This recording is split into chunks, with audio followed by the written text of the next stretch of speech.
अब देखिए किस तरीके से राजस्थान का एकीकरण आगे बढ़ता है।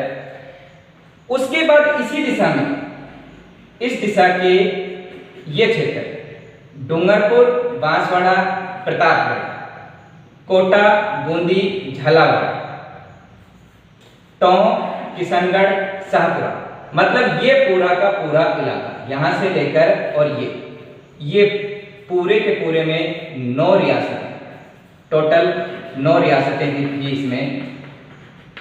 और इन पूर्वी भाग होने के कारण हमने इसे नाम दिया पूर्व राजस्थान संघ। ये रियासतें किस दिशा की थी? अधिकतर पूर्व दिशा की, इसलिए हमने इसे नाम दिया पूर्व राजस्थान संघ। इसकी स्थापना इसके एक वीक बाद 25 मार्च 1948 और इसे हमने नाम दिया पूर्व राजस्थान संघ। डूंगरपुर, बांसवाड़ा, प्रतापगढ़, झालावाड़, बूंदी, कोटा, टोंक, किशनगढ़, शाहपुरा, ये 9 रियासतें मिलाकर बनाया गया पूर्वी राजस्थान संघ और हमारा द्वितीय चरण कंप्लीट हुआ। इसके प्रधानमंत्री बनाए गए गोकुललाल आसावा और इसके राज प्रमुख बनाए गए कोटा के महाराजा भीम सिंह देव। इसका भी उद्घाटन एन.वी. गॉडगिल ने ही किया। एन.वी. गॉडगिल ने ही इस संघ का उद्घाटन किया। कोटा इसकी राजधानी बनाई गई। अब देखो विद्यार्थियों, इस क्षेत्र में उदयपुर भी स्थित था, मेवाड़ भी स्थित था। इनसे भी कहा गया कि आप भी इस संघ में शामिल हो जाइए, लेकिन मेवाड़ के महाराणा भूपाल सिंह ने कहा कि हमारा राजवंश तो बहुत पुराना राजवंश रहा है, हम ऐसे कैसे अपने भारत के नक्शे पर से अपना नाम मिटा दें, हम आपके संघ में शामिल नहीं होंगे। अब कुछ दिनों बाद राजनीतिक परिस्थितियां इस प्रकार की बदली कि उदयपुर के महाराणा भूपाल सिंह ने सरदार पटेल को संदेशा भेजा कि आप थोड़े दिन इसका उद्घाटन टाल दीजिए, जो 25 मार्च को होने वाला था, मैं भी इस संघ में मिलने का विचार कर रहा हूँ। सरदार पटेल ने सोचा कि ये कभी मना करता है, कभी हाँ करता है, इसका कोई पता नहीं, उद्घाटन भी टलवा दे और फिर संघ में शामिल भी नहीं हो, जो काम हो रहा है उसको होने दिया जाए। और इस प्रकार 25 मार्च 1948 को इन 9 रियासतों को मिलाकर बना दिया गया पूर्व राजस्थान संघ। पूर्व राजस्थान संघ इसलिए नाम दिया गया, किस दिशा का है ये? पूर्व। उसके बाद देखिए मेवाड़, उदयपुर, ये आता है तीसरे चरण। तीसरे चरण में उदयपुर मिल जाता है पूर्व राजस्थान संघ में और हम इसको नाम देते हैं संयुक्त राजस्थान। संयुक्त का मतलब जुड़ना, जोड़ना, और इसमें कौन संयुक्त हो रहा है? इसमें संयुक्त हो रहा है उदयपुर। उदयपुर किसमें मिल रहा है? पूर्वी राजस्थान संघ में, और ये मिला 18 अप्रैल 1948। इसकी परिस्थितियां कुछ इस प्रकार की चेंज होगी। वैसे बूंदी का जो राजा था वो चाहता था कि उदयपुर के महाराणा हमारे संघ में आ जाए, क्योंकि कोटा और बूंदी में कोटा के महाराजा को जब राजप्रमुख बनाया गया था तो बूंदी ने उसका विरोध किया था, क्योंकि बूंदी ये कहता था कि भाई वंश परंपरा में हमारा स्थान ऊंचा है, लेकिन फिर भी हमें राजप्रमुख ना बनाकर कोटा को बना रहे हैं। अब उनको ये लगता था कि अगर उदयपुर के महाराणा इसमें शामिल हो जाएंगे तो राजप्रमुख वो बन जाएंगे और कोटा का राजप्रमुख नहीं रह पाएगा। मतलब कोटा और बूंदी दोनों में इस बात को लेकर विवाद था। 18 अप्रैल 1948 को संयुक्त राजस्थान बना। इसके प्रधानमंत्री बनाए गए माणिक्यलाल वर्मा और इसके राज प्रमुख बनाए गए महाराणा भूपाल। इसका उद्घाटन किया जवाहरलाल नेहरू ने। इस संघ का उद्घाटन किसने किया? जवाहरलाल नेहरू। देखो किस प्रकार से चल रहा है राजस्थान का एकीकरण, यूं इस तरीके से। उसके बाद क्या होता है? राजस्थान की जो बड़ी रियासतें थी, जयपुर, जोधपुर, जैसलमेर, बीकानेर, ये 4 रियासतें, ये वाला इलाका, ये रियासतें, ये सिरोही को छोड़ दीजिए, बाकी ये जो रियासत थी 4 रियासतें, इन्होंने आपस में मिलना स्वीकार किया और उसे नाम दिया वृहत राजस्थान। वृहत का मतलब बड़ा। इसमें 4 बड़ी रियासतें मिली। कौन कौन सी? जयपुर, जोधपुर, जैसलमेर और बीकानेर। आप इसको इस प्रकार से भी याद कर सकते हो, जोजोबा जयपुर। जोजोबा राजस्थान में एक इजरायली मूल का पौधा है और जिसका जयपुर में एक फार्म भी स्थापित किया गया है। जो से जोधपुर, जो से जैसलमेर, वैसे बीकानेर और जैसे जयपुर, इन 4 बड़ी रियासतों को शामिल किया गया वृहत राजस्थान के नाम से, जो 30 मार्च 1949 इनका मिलन हो गया इस सन में। इसके प्रधानमंत्री बनाए गए हीरालाल शास्त्री और राज प्रमुख बनाए गए मानसिंह गिर। और इस समय राजस्थान का लगभग एकीकरण, मतलब बहुत सारी, देखो 4 रियासतें यहाँ मिल गई हैं, 9 यहाँ मिल गई हैं, 9 और 4 13, 1 14 और 4 रियासतें यहाँ, 18 रियासतें और तीनों ठिकाने, क्योंकि टोंक भी मिल चुका है तो लावा मिल चुका, बांसवाड़ा मिल चुका है तो कुशलगढ़ मिल चुका, अलवर मिल चुका है तो नीमराणा भी मिल चुका। लगभग एक रियासत, सिर्फ लगभग 18 रियासतें राजस्थान संघ में शामिल हो चुकी हैं। सिर्फ सिरोही और अजमेर मेरवाड़ा प्रदेश बचा है और इसी वजह से 30 मार्च को हमारा राजस्थान दिवस हम मनाते हैं।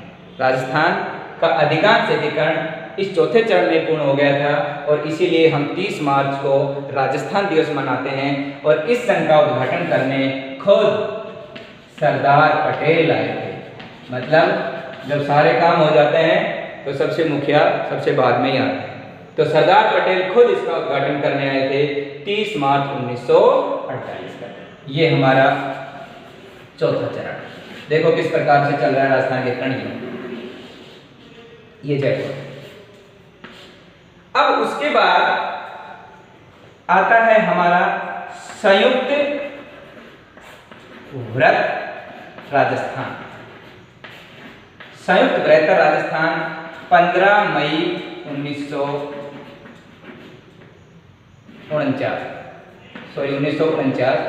15 मई 1949। मतलब संयुक्त बृहत्तर राजस्थान का मतलब है कि जो वृहत राजस्थान था वो बड़ा, और संयुक्त जुड़ना। इसमें क्या जोड़ दिया गया, इस संघ के अंदर इसमें मत्स्य संघ को शामिल कर दिया गया। मतलब मत्स्य संघ जो 4 रियासतें थी, अलवर, भरतपुर, धौलपुर, करौली, उनको शंकर राव देव समिति की सिफारिशों के आधार पर मत्स्य संघ को शामिल कर दिया गया संयुक्त वृहत राजस्थान में। मतलब प्रश्न पूछता है कि मत्स्य संघ का संयुक्त राजस्थान में या वृहत राजस्थान में विलय कब हुआ? 15 मई 1949 में, और इसे नाम दिया हमने संयुक्त वृहत राजस्थान। मत्स्य संघ इसमें शामिल हो गया। इसके बाद छठे चरण में हम इसे बोलते हैं राजस्थान या राजस्थान संघ। इसका निर्माण होता है 26 जनवरी 1950। देखो विद्यार्थियों, हमारा राजस्थान की 18 रियासतें मिल चुकी हैं, सिर्फ सिरोही और अजमेर मेरवाड़ा प्रदेश बचा हुआ है। इस चरण में 26 जनवरी 1950 वाले चरण में सिरोही शामिल हो जाती है। कौन सी रियासत? सिरोही। लेकिन सिरोही भी कौन सी? जिसमें ना तो माउंट आबू है और ना ही देलवाड़ा है। मतलब माउंट आबू और देलवाड़ा को छोड़कर। हुआ क्या विद्यार्थियों कि जब सिरोही के विलय की बात आई तो उस समय गुजरात मुंबई प्रांतीय था। इन्होंने क्या चालाकी की कि भाई इस सिरोही को गुजरात में शामिल कर लिया जाए, माउंट आबू, देलवाड़ा, इनको गुजरात में शामिल कर लिया जाए। इस बात का माणिकलाल वर्मा ने विरोध किया, हीरालाल शास्त्री ने विरोध किया कि नहीं, सिरोही को हम गुजरात में नहीं दे सकते, मुंबई में नहीं दे सकते। सिरोही के रहने वाले थे गोकुल भाई भट्ट, और हीरालाल शास्त्री ने सरदार पटेल को एक लेटर लिखा कि बिना गोकुल भाई भट्ट के हमारे राजस्थान का काम नहीं चल सकता। तो उन्होंने क्या चालाकी की, उन्होंने गोकुल भाई भट्ट का गांव हाथल, जो गांव था उस हाथल गांव को तो दे दिया सिरोही में राजस्थान में कि ठीक है आप ले लो, गोकुल भाई भट्ट के बिना काम नहीं चल सकता, रहो गोकुल भाई भट्ट राजस्थान में। इनका जो हाथल गांव था उसको राजस्थान में शामिल कर लिया गया, लेकिन माउंट आबू और देलवाड़ा इसमें शामिल कर लिया मुंबई में। अब ये तो वही बात हो गई कि दूध में से क्रीम तो सारी निकाल ली, माउंट आबू और देलवाड़ा, और बाकी बचा हुआ पानी हमें। हम सिरोही का क्या करेंगे जब उसमें माउंट आबू ही नहीं है और देलवाड़ा ही नहीं है। विद्यार्थी ये बात हम सब जानते हैं कि सिरोही की पहचान सिर्फ माउंट आबू और देलवाड़ा से ही है, और जब ये दोनों ही निकाल लिए गए तो हम सिरोही का क्या करेंगे। और इसी सिरोही के प्रश्न को लेकर वहां की जनता में भी विद्रोह हुआ, लेकिन इस चरण में तो सिर्फ सिरोही का विलय हुआ, माउंट आबू और देलवाड़ा का फिलहाल विलय नहीं हुआ। उसके बाद अंतिम चरण आधुनिक राजस्थान कहें, जिसे या हम वर्तमान राजस्थान कहें, आधुनिक राजस्थान 1 नवंबर 1956 राज्य पुनर्गठन आयोग, जिसके अध्यक्ष फैजल अली की अध्यक्षता में राज्य पुनर्गठन आयोग बनाया गया था। राज्य पुनर्गठन आयोग, और उस राज्य पुनर्गठन आयोग की सिफारिश के आधार पर 1 नवंबर 1956 को एक तो शामिल कर दिया गया राजस्थान में अजमेर मेरवाड़ा, जो बच रहा था केंद्र शासित प्रदेश। एक शामिल कर दिया गया माउंट आबू और देलवाड़ा, मतलब ये दोनों सिरोही का जो क्षेत्र बचा हुआ था वो पूर्ण तरीके से किसमें शामिल कर दिया गया, राजस्थान में 1 नवंबर 1956। और एक गांव का नाम आता है सुनेल टप्पा। सुनेल टप्पा ये एमपी में था। इस गांव को तो राजस्थान में शामिल कर लिया गया, और इसके बदले में सिरोंज नामक एक क्षेत्र है झालावाड़ में, झालावाड़ कोटा के पास झालावाड़ में, इस क्षेत्र को एमपी को दे दिया गया। मतलब सिरोंज देकर क्या लिया, सुनेल टप्पा, छोटा दे दिया गया और बड़ा ले लिया गया। इस अंतिम चरण में अजमेर मेरवाड़ा, आबू देलवाड़ा और सुनेल टप्पा राजस्थान में शामिल कर लिए गए। इस प्रकार विद्यार्थियों हमारा राजस्थान का एकीकरण मत्स्य संघ से शुरुआत हुई आधुनिक राजस्थान तक 18 मार्च से लेकर 1 नवंबर 1956 तक 8 वर्ष 7 माह और 14 दिन में ये पूर्ण हुआ। जब हम इनको उद्घाटनकर्ता की बात करते हैं तो आप इसमें एक छोटी सी बात ध्यान रखना, उद्घाटन करना में एक छोटी सी ट्रिक याद रखना, गॉडगिल नेहरू पटेल, गॉडगिल नेहरू पटेल, ये चारों इंपॉर्टेंट हैं। एनवी गॉडगिल ने ही मत्स्य संघ का किया, एनवी गॉडगिल ने ही पूर्व राजस्थान संघ का किया, तीसरे में नेहरू जवाहरलाल नेहरू, और चौथे में जब पूर्ण तरीके से बन गया राजस्थान 30 मार्च 1949 को, तब खुद सरदार पटेल जो रियासती विभाग के मुखिया थे खुद चलकर आए और उन्होंने इनका उद्घाटन किया। इसके अलावा भी कुछ हम छोटी मोटी और ट्रिक्स काम में लेंगे ताकि हमें अच्छे से याद रहे। देखो, हमें इन संघों के नाम याद करने के लिए कौन कौन से चरण थे, एक छोटी सी ट्रिक याद करनी है। जैसे अपने प्रतापगढ़ के नजदीक कौन सा राज्य लगता है, मध्य प्रदेश, हाँ एमपी, तो आप एक छोटी सी ट्रिक याद करनी है, एमपी से बस राजस्थान आ गई, एमपी से बस राजस्थान आ गई। देखो, एम से मत्स्य, पी से पूर्व राजस्थान संघ, से संयुक्त राजस्थान, ब से व्रत राजस्थान, स से संयुक्त व्रत राजस्थान, और रा से राजस्थान, और फिर आधुनिक राजस्थान। म से मत्स्य, प से पूर्व राजस्थान संघ, स से संयुक्त राजस्थान, ब से व्रत राजस्थान, और स से संयुक्त व्रत राजस्थान, और रा से राजस्थान संघ। ये छोटी सी ट्रिक है। इस ट्रिक से हम इन 7 चरणों के नाम, कंपटीशन में सीधा सा पूछता है संयुक्त राजस्थान का निर्माण कब हुआ, या राजस्थान एकीकरण का चौथा चरण कौन सा था, सिंपल सा पूछता है। इसके अलावा ये तो बात हुई चरणों के नाम की याद करने की। अगर हम इनकी तारीखों की बात की जाए कि ये 18 मार्च, 25 मार्च, 18, इनको कैसे याद करें, तो विद्यार्थियों आप एक टोल फ्री नंबर याद करना। टोल फ्री नंबर की शुरुआत हमेशा 18 से ही होती है, 18 25, 18, 30, 15, 26, 1। ये टोल फ्री नंबर है। 18, 25, 18, 30, 15, 26, 1। 18 ये 18, 25 ये 25, ये 18 ये 18, ये 30 ये 30, ये 15 ये 15, और ये 26 ये 26, और ये 1 ये टोल फ्री नंबर याद रखना। अब ये टोल फ्री नंबर, अब ये तारीख तो याद होगी लेकिन महीनों का नहीं पता, तो इन टोल फ्री नंबर का ध्यान रखना कि ये कौन से महीने में लगेंगे।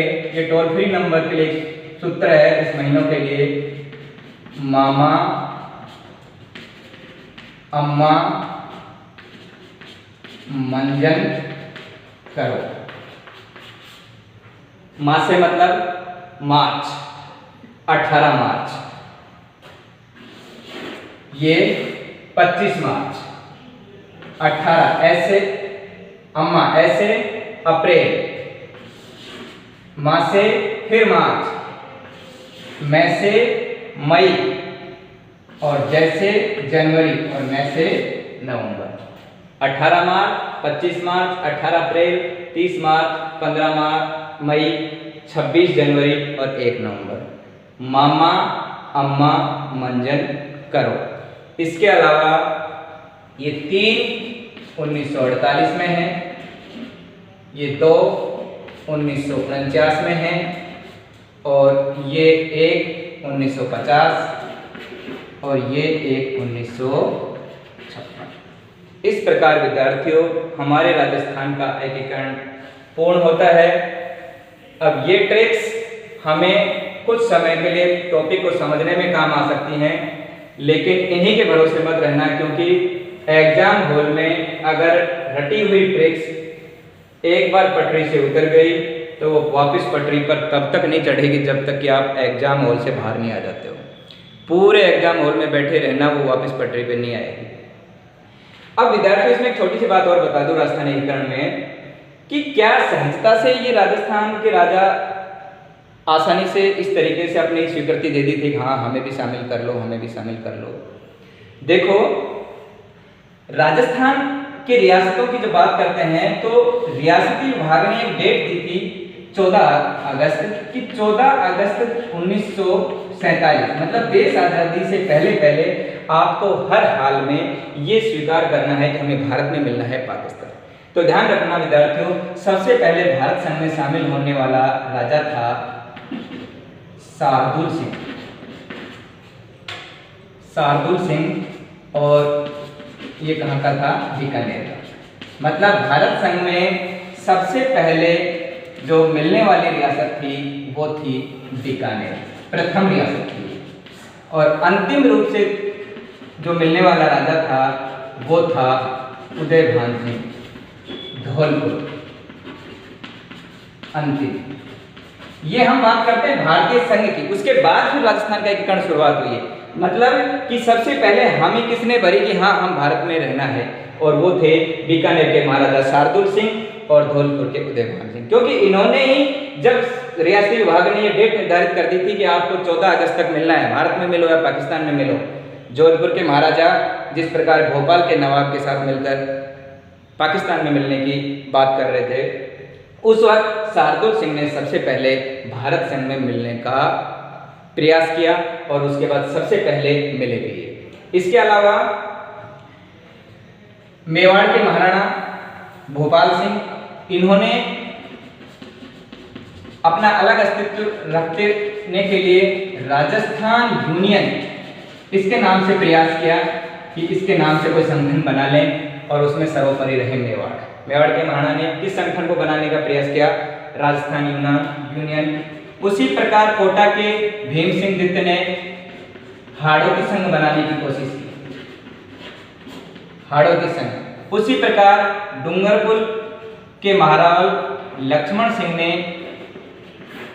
वागड़ संघ बनाने का प्रयास किया, वागड़ संघ बनाने का प्रयास किया डूंगरपुर के महाराव लक्ष्मण सिंह ने। इन्होंने वागड़ संघ बनाने का प्रयास किया। इन कोटा के भीम सिंह दित्य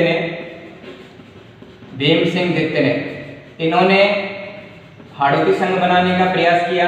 मेवाड़ के महाराणा भूपाल सिंह ने राजस्थान यूनियन बनाने का प्रयास किया, लेकिन इनकी सरदार पटेल के सामने एक भी नहीं चली। बांसवाड़ा के महारावल चंद्रवीर सिंह ने विलय पत्र पर हस्ताक्षर करते हुए कहा था, मैं अपने डेथ वारंट पर हस्ताक्षर कर रहा हूं। मतलब उन्होंने कहा था कि जो विलय पत्र पर हस्ताक्षर किए थे कि ये मानिए कि मैं अपनी मृत्यु वारंट, डेथ वारंट पर हस्ताक्षर कर रहा हूं। मतलब इनको राजस्थान में मिलाना इतना आसान नहीं था, लेकिन सरदार पटेल के प्रयासों से इनको राजस्थान में शामिल कर लिया गया। ये बात